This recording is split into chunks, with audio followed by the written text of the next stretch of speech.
The journey begins in silence. A vast emptiness stretches to the horizon. This is the Dasht-e-Kavir, the Great Salt Desert. Here, the earth breathes in slow, measured breaths. The sun beats down with an unrelenting force, baking the ground into a mosaic of cracked clay and salt. Wind whispers across the dunes, carrying tales of millennia. It is a land of extremes. Life here must be tenacious. It must be patient. The landscape appears still, almost frozen in time. Yet, look closer, and you will see the subtle shifts, the dance of light and shadow as the day progresses. The desert is not empty, it is merely waiting. Slowly, the world awakens. A herd of wild asses, their coats the color of dust, moves with quiet grace. They are ghosts in this sun-drenched expanse. Their hooves make almost no sound on the hard-packed earth. They search for the sparse vegetation that clings to life in this arid world. Each step is a testament to survival. High above, a golden eagle circles on thermal currents. Its keen eyes scan the ground below. It is the master of this domain, a silent predator in an immense sky. The eagle's shadow glides over the cracked earth, a fleeting darkness in a world of blinding light. It is a timeless ballet of hunter and hunted. The air itself seems to shimmer. Heat rises in visible waves from the salt flats. Sounds are deceptive here. A distant rustle could be a desert fox or merely the wind playing tricks on the ear. Survival in the Kavir is about understanding these subtleties. It is about reading the land. The creatures that call this place home have evolved remarkable adaptations. They conserve every drop of water. They move in the cool of the dawn and dusk. They know the secrets of finding shade where none seems to exist. This is a world stripped down to its essentials: sun, earth, and the will to live. As night descends, the desert transforms. The punishing heat gives way to a profound cold. The sky, now free from the sun's glare, reveals its true glory. A river of stars flows from one horizon to the other, unobscured by city lights. The silence deepens, broken only by the occasional cry of a nocturnal animal. In this immense quiet, one feels a sense of connection to something ancient and powerful. The desert does not just exist, it watches. It holds the memory of every sunrise, every footstep, every gust of wind. It is a place of profound and humbling beauty. If you enjoyed this journey into the heart of Iran's deserts, make sure to subscribe to our channel for more stories and explorations from around the world. Your support helps us bring you even more incredible content. We move westward toward the formidable spine of the Zagros Mountains. These are not gentle hills, they are jagged peaks of rock and stone, rising sharply from the plains. Their slopes are a canvas of muted colors: ochre, gray, and deep brown. Snow clings to the highest crests, even under the strong sun. This is a vertical world, a fortress built by tectonic forces over millions of years.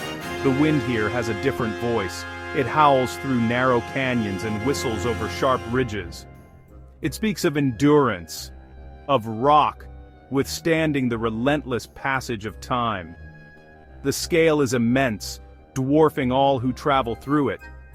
Life in the Zagros is a story of ascent and descent. Nomadic tribes, their faces weathered by sun and wind, guide their flocks of goats up the steep slopes. The sound of hundreds of hooves on loose scree is a constant, rhythmic percussion. The goats are agile, sure-footed masters of this terrain. They move in a flowing river of black and brown, their bells creating a gentle, chiming melody that echoes through the valleys. The shepherds follow, their movements deliberate and unhurried. They have walked these paths for generations. Their lives are tied to the seasons and the needs of their animals, a rhythm as old as the mountains themselves. The mountains are also a sanctuary for wildlife. A pair of wild horses stand silhouetted against the skyline, their manes flowing in the wind. They are cautious, their ears twitching at every sound. They are descendants of ancient breeds, perfectly adapted to this rugged environment. They represent a spirit of untamed freedom. Further down, in the wooded valleys, a Persian leopard might be on the prowl, its spotted coat providing perfect camouflage among the rocks and oak trees. Its presence is often felt more than seen, a track in the mud, a scent on the air. It is the apex predator of this high-altitude kingdom. Water is the lifeblood of the Zagros. It carves its way through the rock, creating deep gorges and nourishing hidden valleys. Rivers rush with the force of melting snow, their roar a constant companion. The water is clear and cold, a precious resource in a largely arid country. It allows for small, terraced farms to cling to the mountainsides, where families grow what they need. The sound of flowing water is a promise of life, a counterpoint to the silent, unyielding stone. In these mountains, every stream, every spring, is a place of reverence and gratitude. Leaving the wilderness behind, we enter the vibrant heart of a city. The soundscape changes dramatically. The silence of the desert is replaced by a complex symphony of human activity. The call to prayer echoes from minarets, a melodic sound that drifts over the rooftops and settles into the streets. It is a sound that structures the day, a constant spiritual anchor in the midst of worldly chaos. Below, the streets hum with the noise of traffic, the chatter of vendors in the bazaar, and the laughter of children playing in narrow alleyways. It is a city that is constantly in motion, a living, breathing organism. The bazaar is the city's circulatory system. It is a labyrinth of covered corridors where light filters down in dusty shafts. The air is thick with a mixture of scents, the sweet aroma of spices, the rich smell of leather goods, the fragrance of freshly baked bread. Merchants call out, advertising their wares with practiced ease. Here people shop for the necessities of daily life. They haggle over the price of saffron and pistachios. They carefully select vegetables for the evening meal. Despite economic pressures, this ancient marketplace thrives. It is a testament to the enduring power of community and commerce. Daily routines are shaped by both tradition and necessity. In a bakery, a man flattens dough and slaps it against the searing hot wall of a tandoor oven. The bread emerges seconds later, puffed and golden. It is a simple, essential act, repeated thousands of times a day across the city. Elsewhere, a family gathers on a rug in their home for lunch. A large platter of rice, adorned with barberries and saffron, sits in the center. Food is a communal affair, a time for sharing stories and strengthening bonds. These small rituals are the bedrock of life, providing comfort and stability in an uncertain world. As evening approaches, the city's parks come alive. Families spread out blankets on the grass, sharing tea from flasks and enjoying the cooler air. Young people play badminton, their laughter carrying on the breeze. The sanctions that isolate the country from the outside world seem to fade away in these moments. Here, there is only the simple joy of being together. People have found ways to create their own happiness, to cultivate moments of peace and connection. It is a quiet form of defiance, a refusal to let external forces diminish the richness of their lives. We journey to a place where history is not confined to museums. It is etched into the very stones of the city. Here, ancient ruins stand alongside modern life, a constant reminder of a deep and complex past. The wind that blows through the columns of a ruined palace seems to carry whispers of forgotten kings and empires. One can almost hear the faint echo of chariot wheels on the stone avenues. To walk here is to walk through time itself. The scale of the architecture is breathtaking, designed to inspire awe and project power across the centuries. It is a humbling experience. The local people live in the shadow of this immense history. An old man sits on a bench, his gaze fixed on the monumental tombs carved into a cliff face. He has seen this view every day of his life. For him, these ruins are not just a tourist attraction, they are part of his identity. They are the backdrop to his personal story. Children play hide-and-seek among fallen columns that are thousands of years old. They are oblivious to the historical weight of their playground. For them, it is simply home. This easy familiarity with such a profound past is a unique aspect of life here. Artisans in small workshops continue to practice crafts that have been passed down through countless generations. A man chips away at a block of stone, his tools almost identical to those used by the builders of the nearby ruins. A woman sits at a loom, her fingers moving with incredible speed to weave a complex pattern into a carpet. Each thread is a connection to her ancestors. These crafts are more than just a livelihood. They are a living link to the past. In a world of mass production, this dedication to manual skill and tradition is a powerful statement of cultural pride. As daylight fades, the ruins take on a magical quality. The setting sun bathes the stone in a warm, golden light. Long shadows stretch across the ground, accentuating the intricate carvings. The sounds of the modern city recede, and the silence of antiquity returns. One can sit and watch as the stars begin to appear in the sky above the ancient gateways. It is in these quiet moments that the true spirit of the place reveals itself. It is a spirit of endurance, of beauty that has survived the rise and fall of civilizations, and of a history that continues to breathe.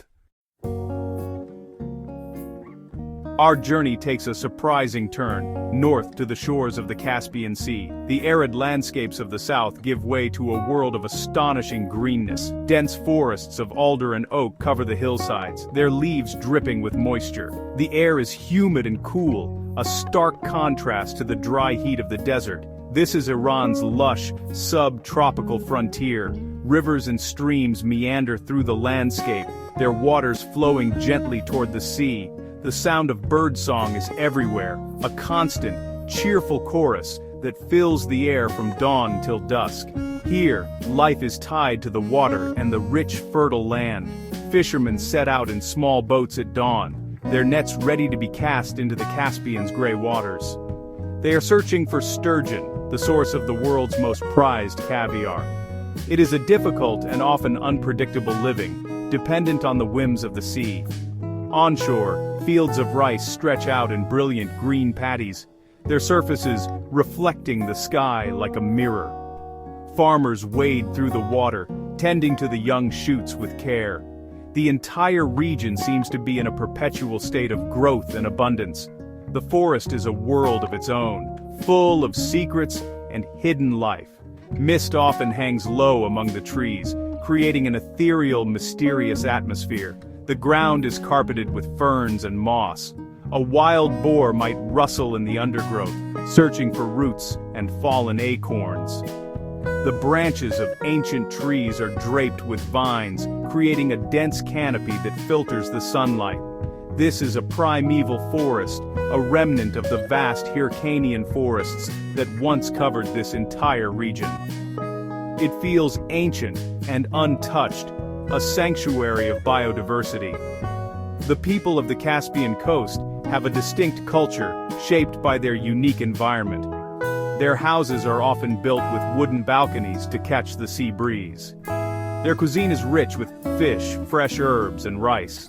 They gather in tea houses to talk and play backgammon. The clatter of the game pieces a familiar sound. There is a relaxed, unhurried pace to life here.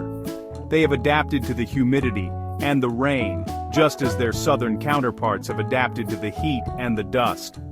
It is another example of the remarkable diversity and resilience found within this one land. As our journey across this land concludes, what remains is not a single image, but a complex tapestry. It is a tapestry woven from threads of contrasting colors and textures. The golden sands of the desert are woven alongside the deep greens of the Caspian forests. The jagged peaks of the mountains are intertwined with the intricate patterns of the city bazaars. Each region, each community, contributes its own unique thread to the overall design. It is a nation of immense diversity, both in its landscapes and its people. This diversity is its strength. The most powerful thread in this tapestry is that of resilience. We have seen it in the desert nomad, who reads the signs of the land to survive.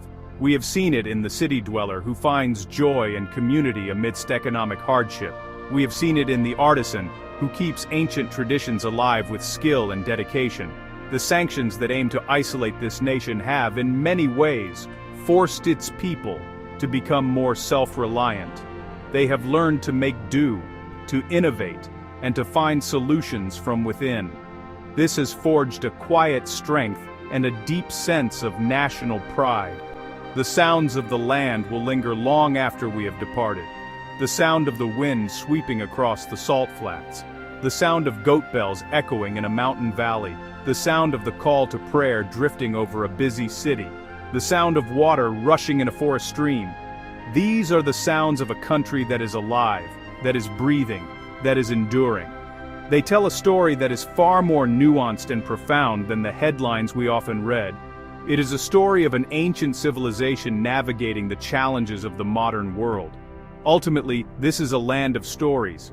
Every face, every landscape, every ancient stone holds a narrative. It is a story of survival against the odds, of beauty in unexpected places, and of the unbreakable spirit of human beings.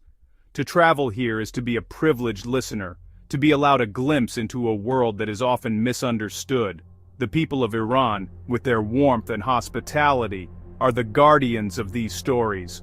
And their greatest hope is simply that the world will take the time to listen, to look beyond the surface, and to see the rich and resilient soul of their country.